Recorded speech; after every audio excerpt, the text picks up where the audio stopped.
Well, now the tally comes to 10. Rick Perry deciding to take a second try at the White House in 2016, making the ever-growing GOP field, well, a little bit bigger today.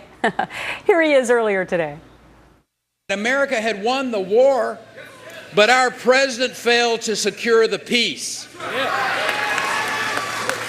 We have the power to make things new again, to project America's strength again, and to get our economy going again.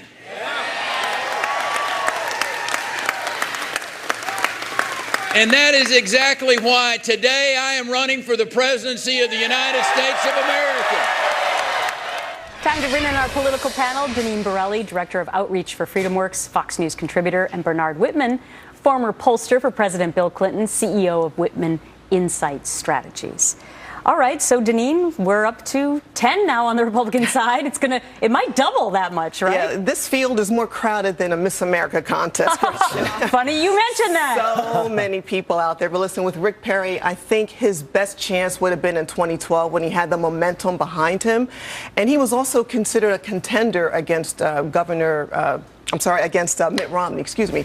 So what I think is that when you look at his record in Texas, the economy has done great. These are the positives. He's also a D.C. outsider. So I think those are the things that will work best in his interest. As a disadvantage, he has to raise a lot of money. Right. And he is also one who is very competitive field, so he has to do really well in the debates. In the debates, which was his downfall last time, and he had a lot of back problems, and people said, well, maybe he was on medication.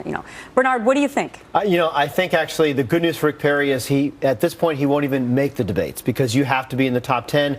He's polling at 2 or 3%, so Rick Perry may save himself. But Rick Perry may save himself from embarrassment. There's going to be There's going to be 5 or 6 more people that are going to come in. Jeb Bush is going to come in. Scott Walker's probably going to come in.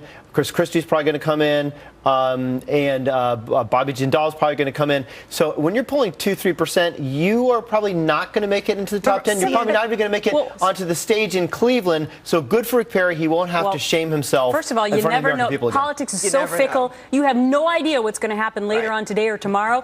3 of those people could be out, or 3 more could be in. But he's polling at 5%. Right, and he is actually breaking into the top 10. But I want you to listen. You spoke about Jeb Bush. There's only 10 people. Let's listen to Jeb Bush. Did he kind of take a little bit of a hit from a former or fellow Floridian, Marco Rubio? Listen to this. It's kind of hard to imagine that my good friend Marco would be critical of his good friend Jeb. Uh-oh. So they're both from Florida. Yeah. They're friends, but maybe not for long.